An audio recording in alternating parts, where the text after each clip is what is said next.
Muy buenas tardes, amigas, amigos.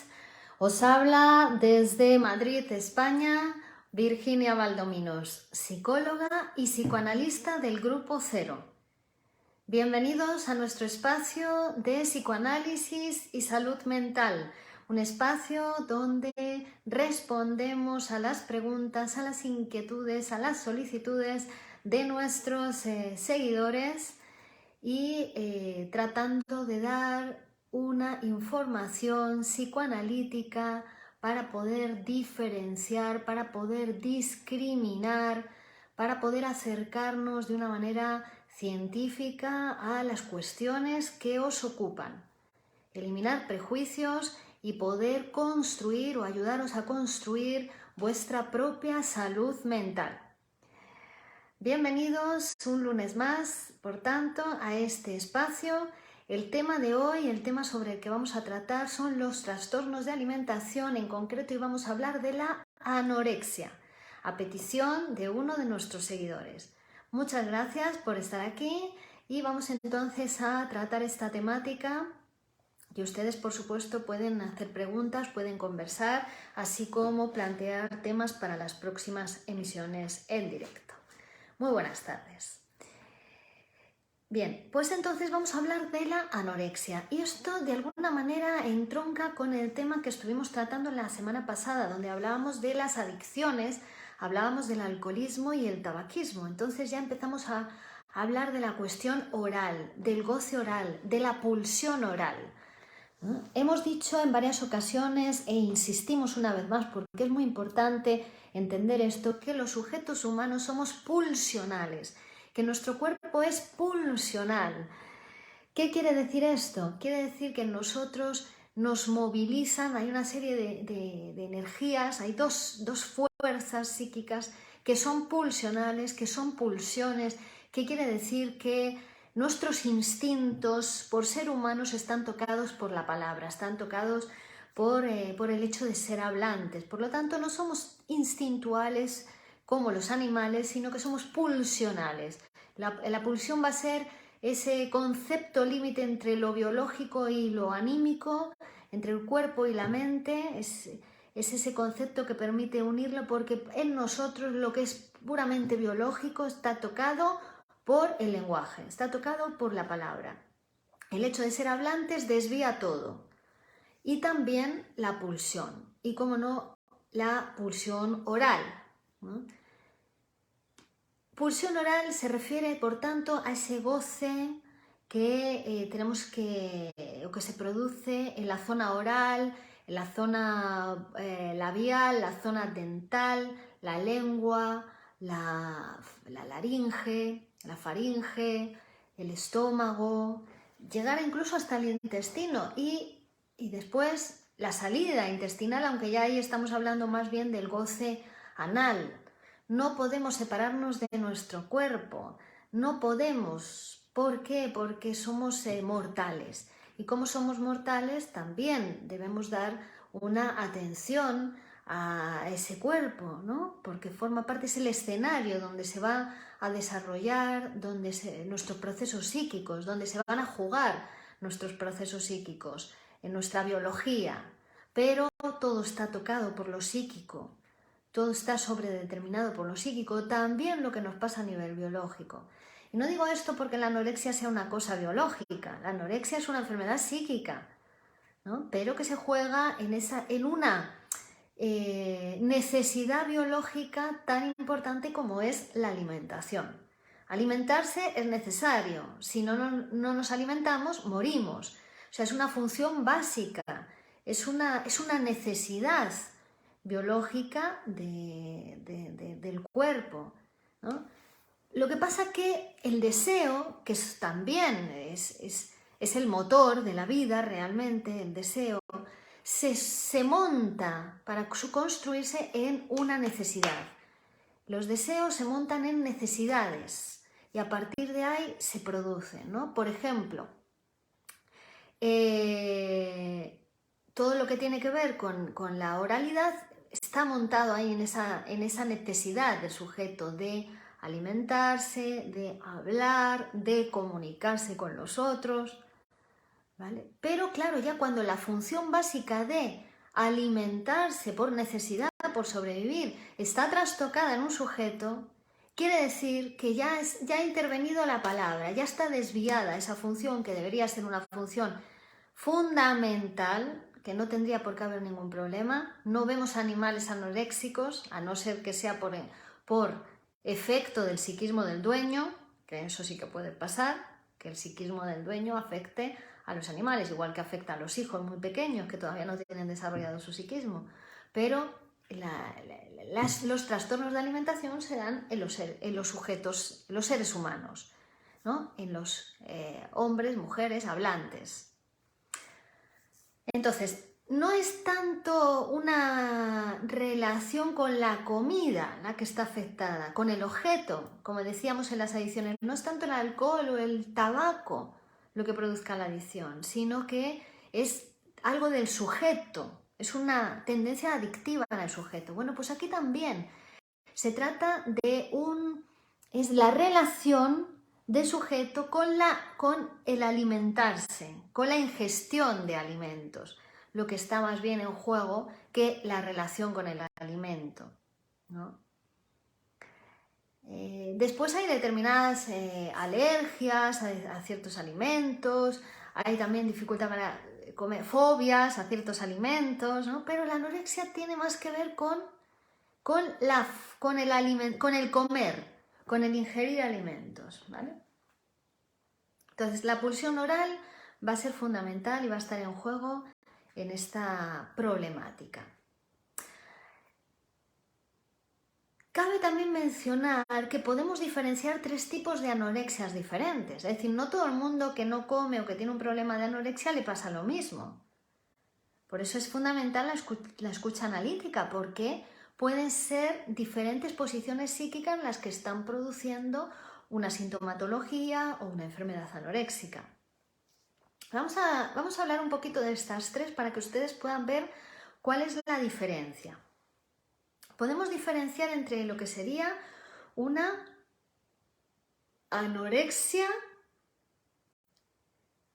histérica, ¿no? Es decir, una anorexia sostenida por una histeria, una estructura histeria, una posición psíquica histérica. En este caso, las pacientes que padecen este tipo de anorexia van a hablar del alimento como no como porque me da asco la comida, ¿no? La histeria siempre tiene esta cuestión de la oralidad, ¿no? Asociada al asco. Se producen incluso los vómitos histéricos. Es por un exceso de represión que se produce la anorexia, ¿no? Por una gran represión en esa pulsión oral puede llevar a no comer por asco a la comida o incluso a los vómitos histéricos, ¿vale? Incluso se podrían dar algunos vómitos histéricos que tienen que ver con embarazos psicológicos, ¿no? Esta sería la primera.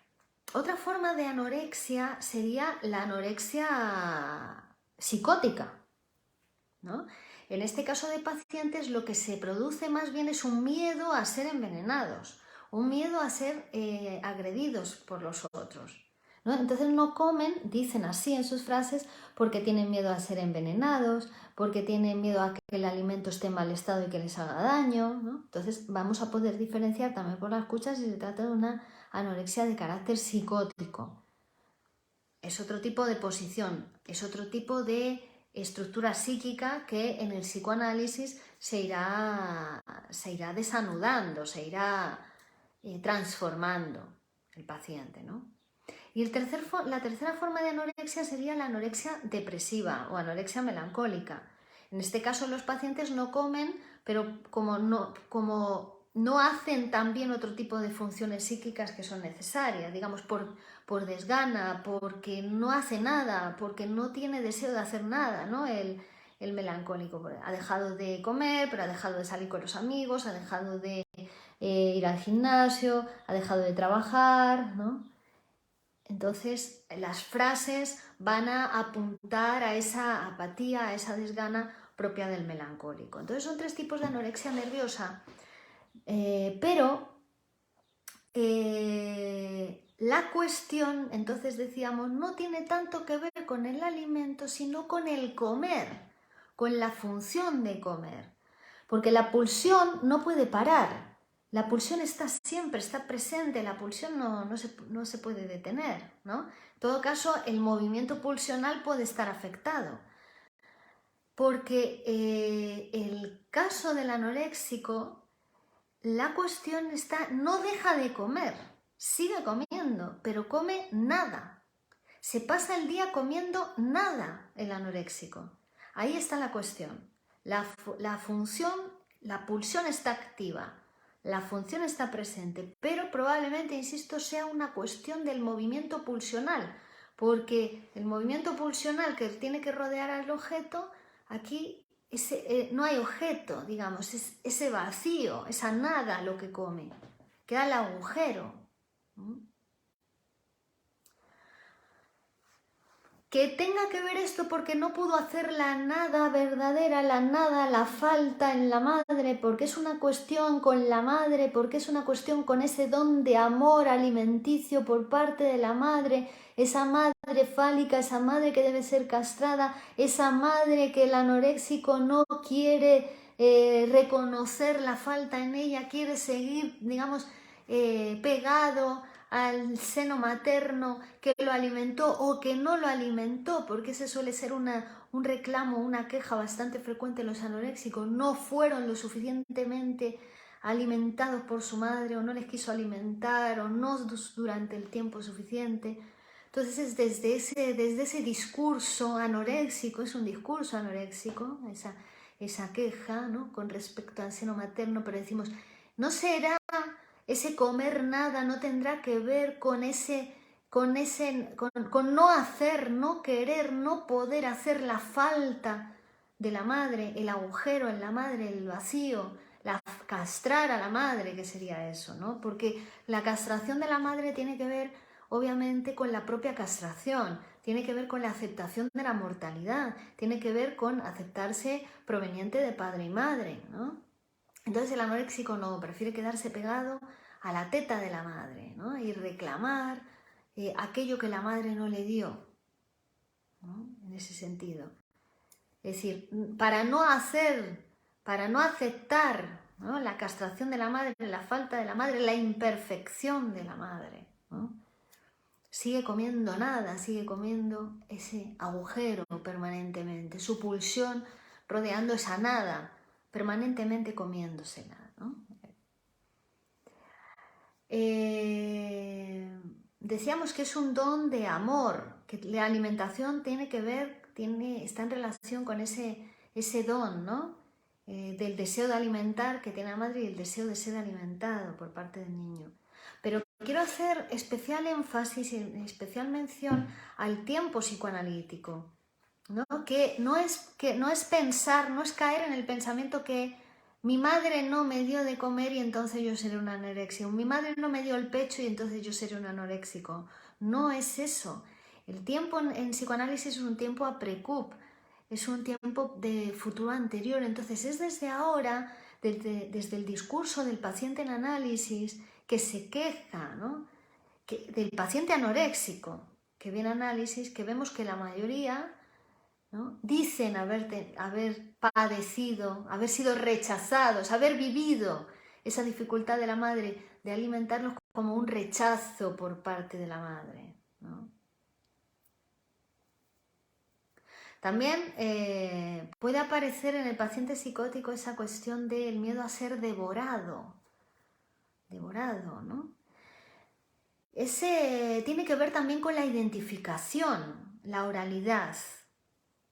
Tiene que ver también con esa cuestión de identificarse con los otros. Por eso también en las personas anoréxicas suele estar afectada su relación con los demás. O más que afectada es que está tocada por esa forma de relacionarse con el mundo. Esa manera anoréxica de relacionarse con el mundo, ¿no? Entonces también sus relaciones son anoréxicas en el sentido de que se lo come al otro, ¿no?, se identifica con el otro y después cuando percibe alguna diferencia en el otro, algo que le molesta, porque frente a la diferencia le molesta, entonces lo vomita al otro, ¿no? Tendría que ver más que digamos que sus relaciones están tocadas también por esa sexualidad, ¿vale? Porque eso es la sexualidad, también la manera en que comemos, la manera en que nos identificamos con los otros, la manera en que rechazamos a los otros, es sexual, ¿no? Todo es sexual, es pulsional. Sexualidad es todo aquello tocado por la palabra. La pulsión hemos dicho que es ese instinto pero tocado por la palabra en los seres humanos. Somos pulsionales, todo lo que hacemos está tocado por nuestra pulsión, ¿no? Por cómo en nosotros se relaciona esa pulsión de vida, esa pulsión de muerte, nuestra oralidad. Pero no solo, hoy nos estamos centrando en esto, estamos poniendo aquí el zoom, nuestro microscopio hoy para ver esta cuestión de la anorexia, pero el anoréxico, como todo, es un sujeto psíquico, o si no lo es, se tiene que construir, su proceso psicoanalítico va a ser para construirse como un sujeto psíquico, ¿no? Para poner palabras, para poder relacionarse con los otros de una manera más adulta, no de una manera una manera anoréxica, para poder aceptar las diferencias con respecto a los otros, para poder identificarse pero también separarse, aceptar la diferencia. Y para eso va a ser imprescindible el tratamiento analítico, digamos que para modificar la sexualidad del sujeto, o más bien para construirse como un sujeto deseante, para no enturbiar, ¿no? Porque, claro, está la negación del deseo más que el deseo en el anoréxico. Porque hasta que no se acepta la castración de la madre, hasta que no se acepta la propia mortalidad, no puede nacer el sujeto deseante. Hay que aceptarse carente, es necesario aceptarse carente, aceptarse mortal para poder empezar a desear. Si no, uno no desea, ¿no? Los dioses no desean, lo tienen todo. Son los humanos los que desean, los que gozan, pero para eso hay que aceptar la propia falta, la propia mortalidad, ¿no? Y esto es algo que el anoréxico no está dispuesto a hacer, ¿no? Pero como insisto, pueden ser varias estructuras psíquicas las que están sosteniendo una anorexia, que puede ser una estructura histérica, que puede ser una estructura paranoica o que puede ser una estructura melancólica. Entonces hay que ver para trabajar con el paciente siempre va a ser una escucha analítica la que nos permite hacer un diagnóstico diferencial y a partir de ahí, bueno, pues escuchar el discurso del paciente que se irá modificando ya con el simple hecho de poder hablar libremente de esas cosas que le pasan. El discurso ya se va a ir produciendo un primer proceso de autoconocimiento, pero después será de las interpretaciones psicoanalíticas que se vayan produciendo en el tratamiento las que vayan produciendo la autotransformación del sujeto. Bien, voy a ver las preguntas porque ya tenéis aquí muchos comentarios y así vamos complementando lo dicho hasta ahora. Poncho Reyes saluda, Daniel Omonte, Juan Carlos Aquino, Julieta Muñoz, Zuli Joaquín, un placer escucharla, bonita tarde. Danisa Ibacache Díaz, Chama Benmar, Miriam Bustamante, Naeli Go, Andrea Raimondo, Marcos Vinocourt, Carlos Latorre, saluda, Marcos Vinocourt, gran tema, Orlando Quispe, Katy Reyes, Chaman Bar, saludos por compartir, Carlos Latorre, no me llegó tu notificación, Manuela Negrete, Edgar Hernández, Joel Cimental, María de Jesús Caicedo, Edgar Hernández, presentes, Nelly Go. Una pregunta, ¿las personas que no pueden subir de peso, que son muy delgadas, entrarán en una condición de anorexia? Si comen, si se alimentan. No tiene por qué, depende de su discurso, más que de su peso.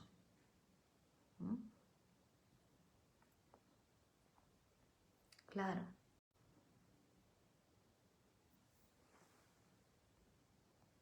pudiera ser, no sé, si no come, si ha perdido mucho peso, si eso es enfermizo.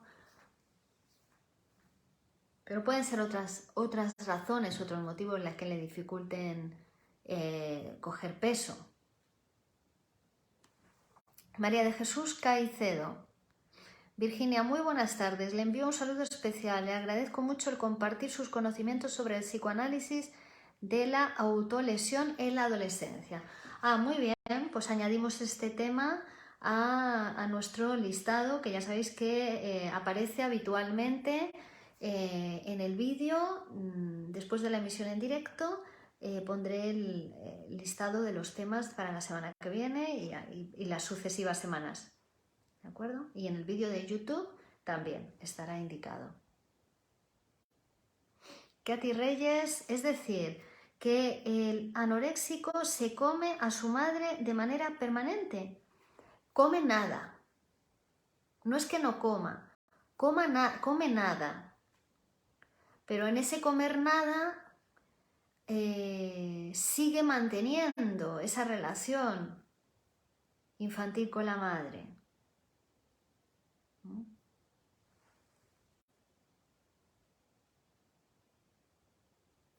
Porque sigue dando esa demanda de que la madre no le dio lo suficiente, no le dio suficientemente el pecho, no lo alimentó bien.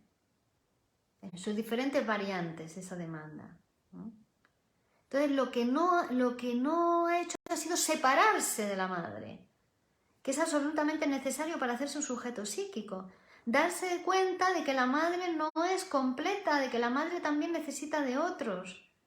Y por tanto uno ahí es cuando él puede empezar, cuando ve al padre, cuando se da cuenta de que a la madre le falta algo, que la madre no es completa, la atribución que le había hecho a la madre de Todopoderosa no es así.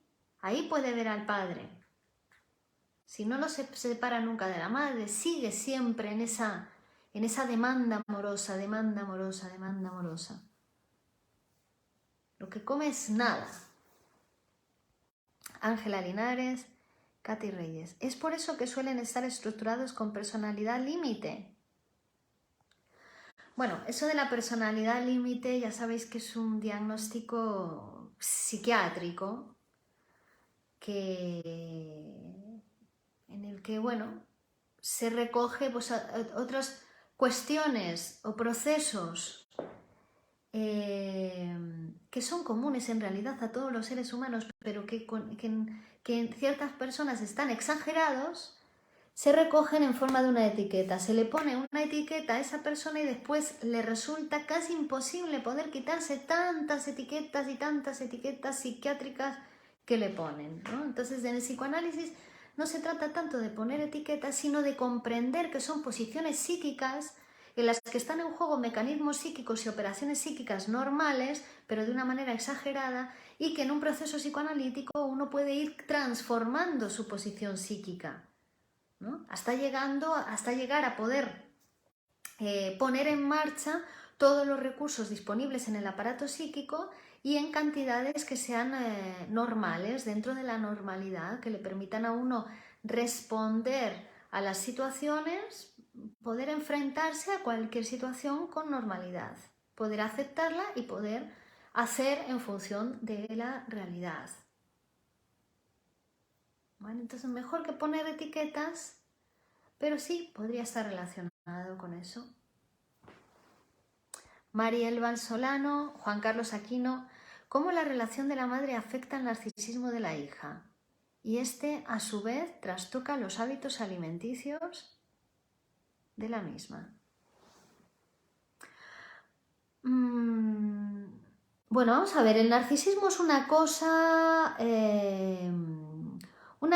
que exagerada también da problemáticas, tanto en la madre, ¿no?, como en cada uno de nosotros. Que uno puede acusar a su madre de que su madre era tan narcisista, que entonces él ahora tiene problemas. Pero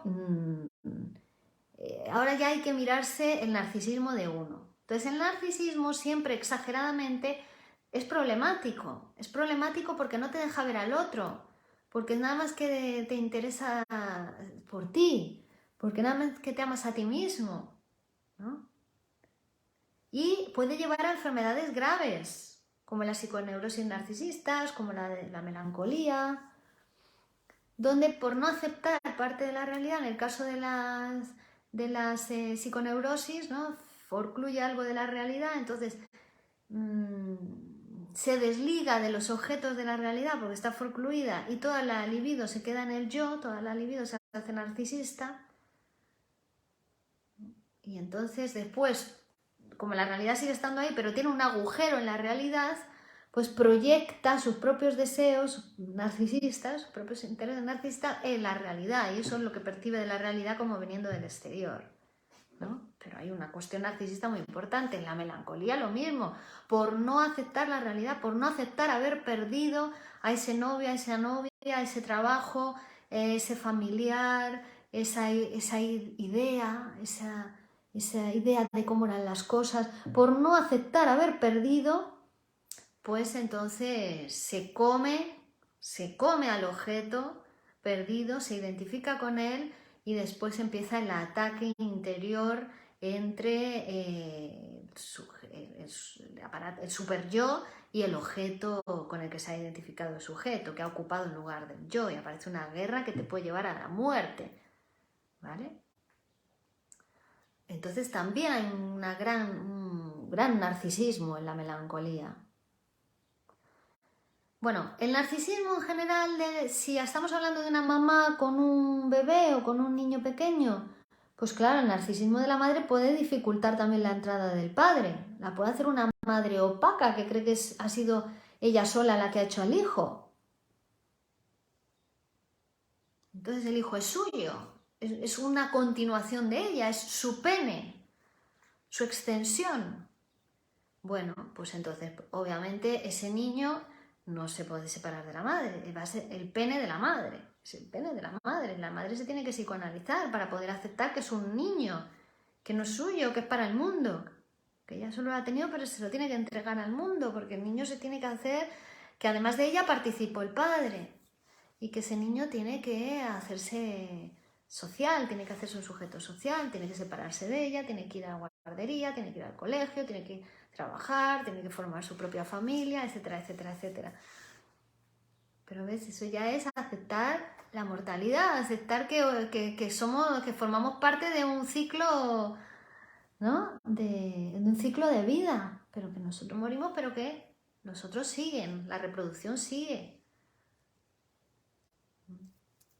Bueno, entonces eso para hablar del narcisismo y cómo puede afectar en esa relación de la madre con la hija y de la madre con el hijo. Y cómo puede afectar también los hábitos alimentarios, claro.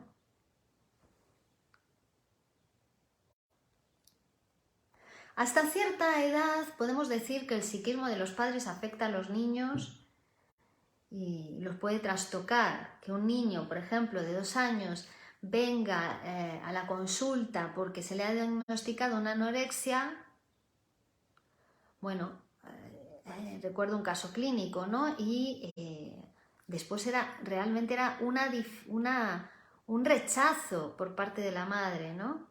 A alimentar al niño. Había tenido también incluso una mastitis en el momento del amamantamiento, ¿no? Pero ahora eso se manifestaba por un rechazo del niño a la comida. Es decir, el niño muy pequeño, pues claro que afecta, pero ya cuando uno es adulto se tiene que psicoanalizar, porque no va a seguir echando la culpa a su madre, aquella madre de la infancia, ¿no? Tiene que poder transformarse, transformar esa posición psíquica, no quedarse ahí, culpando a la madre de por vida, ¿no? Nélico, agradezco su respuesta. ¿Hay de qué? Y Ket Reyes, me encanta. Gracias por responder a mis preguntas. Gracias a ustedes, gracias a vosotros por estar ahí, porque este espacio lo construimos entre todos. Ustedes hacen las preguntas y yo, desde el psicoanálisis, arriesgo una respuesta, arriesgo una explicación, siempre tratando de hacerles mostrar la complejidad del asunto, no pensar que esto es una relación causa-efecto, sino que desde los efectos vamos a reconstruir la causa, que la causa es inconsciente, que la causa sobredetermina todo lo que pasa en el aparato psíquico, que el deseo inconsciente, infantil, sexual, reprimido, es el que comanda, ¿no? Porque tiene que ver con esa pulsión, con esas fuerzas pulsionales y que hay regresión. En la anorexia también hay regresión a la fase oral, ¿no? Es decir, que hay una cuestión de la oralidad, que la oralidad es lo dijimos la vez pasada también, la pulsión oral es de las más primitivas, porque tiene que ver con el niño, es uno de los primeros orificios que construye la boca, que se tiene que hacer, que los humanos hacemos los agujeros, los tenemos que construir, los tenemos que libidinizar, los tenemos que poner palabras, después hacerlos pulsionales, ¿no? Y la boca va a ser desde el principio uno de los orificios que antes se construyan en el sujeto, con el chupeteo, ¿no? Y desde el principio con la alimentación, ¿no? Con la succión del pecho materno. Entonces hay una regresión a la oralidad también en este tipo de padecimientos. Hay que empezar a hablar, a utilizar la boca para hablar y hablar psicoanalíticamente, hablar libremente con un profesional que le va a escuchar de una manera especializada, va a escuchar no va a escuchar exactamente lo que usted le dice, va a escuchar otras cosas en lo que usted dice, va a escuchar la estructura significante de lo que usted dice. Va a escuchar con qué tiene que ver lo que a usted le pasa. Y eso está en el lenguaje, esto está en el discurso del paciente. Eso el paciente lo dice sin saber que lo dice. El inconsciente es eso, ¿no? Que te pasa sin saber qué te pasa. Que te afecta sin saber que te afecta. O sea, tú sabes que te afecta, tú sabes que algo te pasa, pero no le puedes poner palabras a eso. Bueno, eso es lo inconsciente.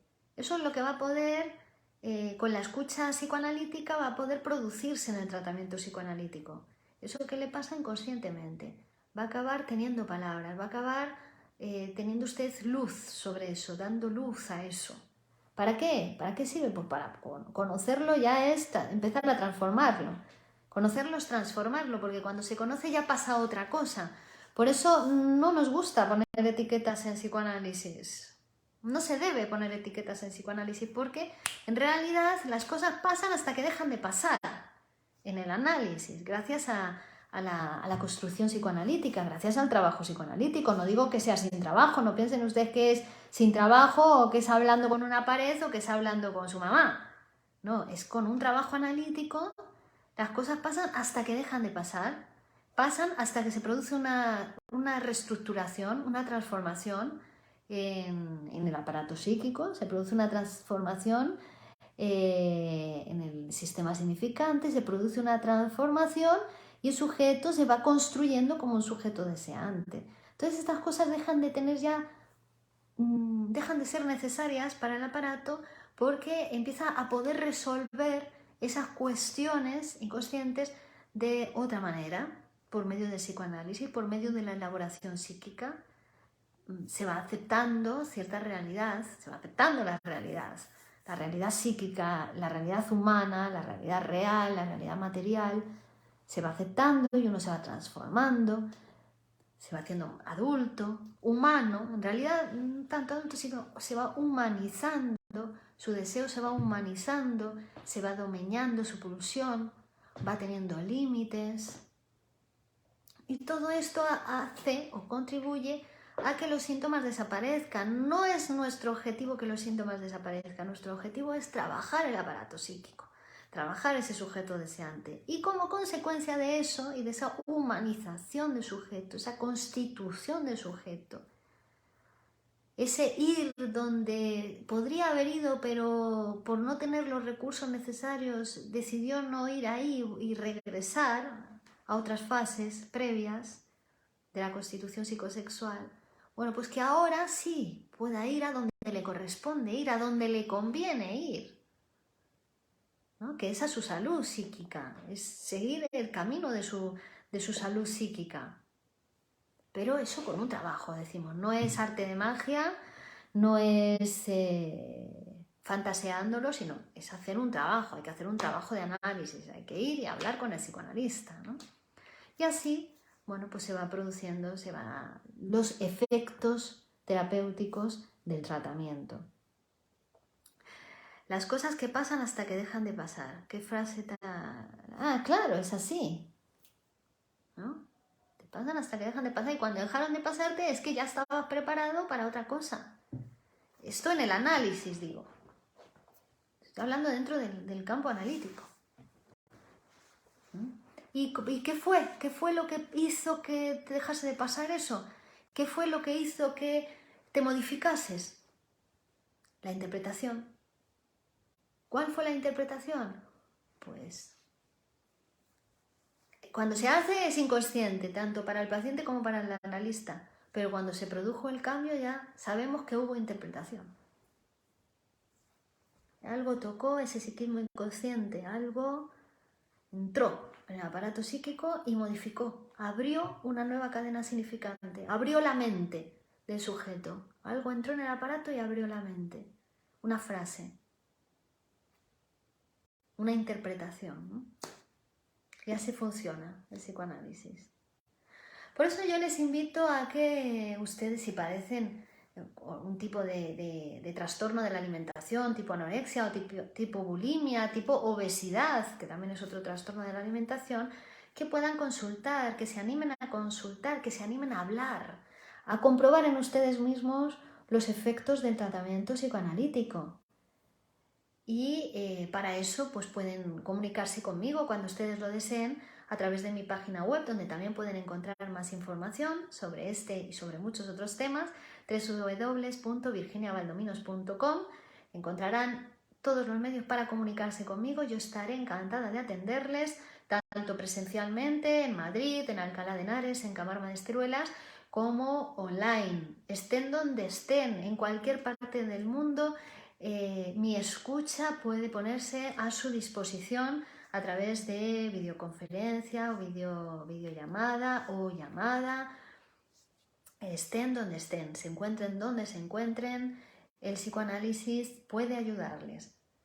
Muchas gracias a todos, seguiremos con los temas, recuerden que pueden tratar y proponer temas para las siguientes emisiones en directo y también agradecerles que puedan hacer una valoración de mi trabajo, de la consulta de psicoanálisis en Google. Les dejaré un link en el chat, en la descripción, para que aquellos de ustedes que no lo hayan hecho todavía y que quieran expresar o materializar su agradecimiento, que me llega por diferentes vías, siempre lo agradecido que están ustedes. Bueno, pues si quieren pagar de alguna manera ese agradecimiento, yo estaré muy agradecida a la vez con una valoración suya en Google, porque eso ayuda a aquellas personas que están buscando un tratamiento eficaz para sus problemáticas a llegar a mi consulta y a recibir una atención psicoanalítica de calidad.